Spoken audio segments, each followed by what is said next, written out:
ana o'sha iste'molga bo'lgan, ya'ni narkotik kabi iste'molga bo'lgan xohish pik darajaga по-любому ko'tariladi, kuchli ko'tariladi. Mana bu holatda o'sha iste'mol qilish darajasi juda ham ko'p. Ota-onasining qarshiligi, qanaqadir izolyatsiya holatda bo'ladimi? Farqi yo'q.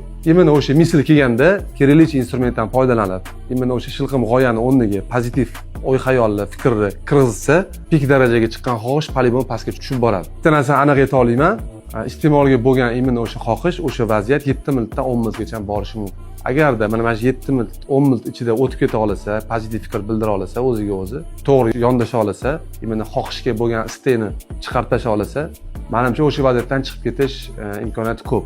Bunaqa holat bir kunda bir necha marta o'sha kelishi mumkin qaram insonga, chunki tabiiyki o'sha qaram inson odatlangan bu narsaga. Nimani maslahat bermoqchi edim?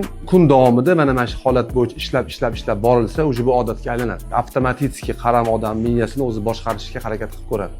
Bir kunda misol 3 marta shilqim g'oyani iste'molga bo'layotgan xohish bo'lsa, o'sha keyingi haftalarga o'sha bitta, ikkitaga pasayib borib, o'sha sog'lom hayotga kirib borish ehtimoli katta juda.